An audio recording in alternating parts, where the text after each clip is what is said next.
दादा जम्मू काश्मीरमध्ये जो काही हमला झालेला आहे असं वाटतं देश प्रतिक्रिया देतो, जग प्रतिक्रिया देते. निषेध तर आहेच आहे.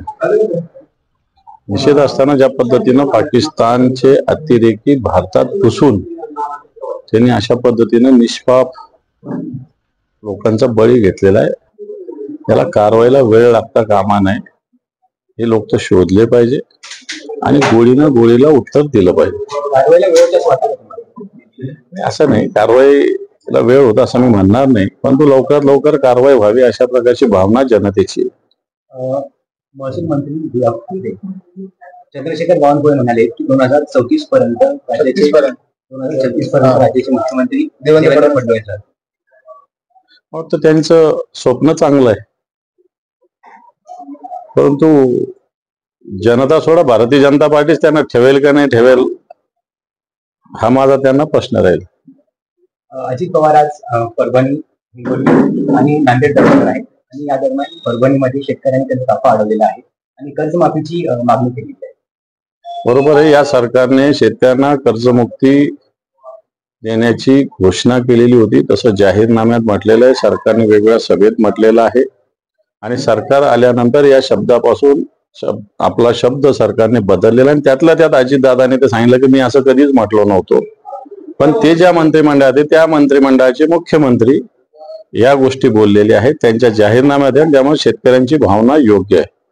बावनकुळे साहेबांनी शरद पवारांची टीका केली की शरद पवार साहेबांनी जे आहे ते जाऊन महिलांना विचारायला पाहिजे की नेमकं ते प्रकरण काय झालेलं आहे. मतासाठी चांगुलपणा करणं हे योग्य नाही.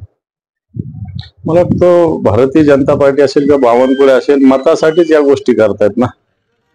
त्यांना या घटनेचं राजकारण सुचतंय ना. त्यांनी बाकी हिंदू आहे म्हणून मारलं असेल, पण एक मुसलमानाचा बळी गेला, त्यांनी हिंदू वाचवताना हे पण सांगितलं पाहिजे लोकांना. आणि शेवटी तुम्ही तरी हे का विषय सातत्याने करता, तुम्ही याचं उत्तर का नाही देत की अतिरेकी कसे घुसले तिथं, याचं उत्तर का नाही देत. तिथं सुरक्षा व्यवस्थेत का कमी होती तिथं, कारण तिथं पहलगाममध्ये जिथं घटना घडलेली तिथं वरती घोड्याने किंवा पायी जात आहेत.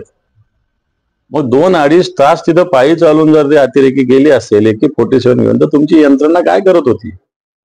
ते सांगतात परमिशन होती नव्हती, एवढे प्रवासी आले, एवढ्या हॉटेल हे झाल्या, एवढ्या गाड्यांची वाहतूक झाली, तरी सरकार झोपलेलं होतं, सुरक्षा व्यवस्था झोपलेली होती. याचं उत्तर द्यायचं सोडून मला असं वाटतं या हिंदू मुसलमान उत्तरात जाण्याची गरज नाही. अतिरेक्यांना धर्म नसतोय, सत्य आहे, पण अतिरेक्यांनी धर्म विचारून मारलं जर असेल तर मला असं वाटतं येणार का असे अतिरेक्यांना आपल्याला गोळीनं उत्तर दिलं पाहिजे. संजय गायकवाड यांनी आरोप केले महाराष्ट्र पोलिसांवर की महाराष्ट्र पोलीस हे अकार्यक्षम आहे. 50 लाख पकडले तर 50,000 घेतले दाखवतात. सत्ताधारी पार्टीचा आमदार आरोप. मग त्यांना याचा चांगला अनुभव आहे, बऱ्याच वेळेस त्यांचे पकडले गेलेले आहेत. नालासोपारा आहे, तर नालासोपारामध्ये एक व्हिडिओ व्हायरल झालेला आहे. जे काही हमला झाला ना त्याच्या सपोर्ट संदर्भात एक व्हिडिओ व्हायरल होतो. काय त्याच्यात त्यांना सपोर्ट केले. मला असं वाटतं जो कोणी आतंकवाद्याला सपोर्ट करत असेल या देशातला, त्याला सुद्धा चिरडून टाकलं पाहिजे.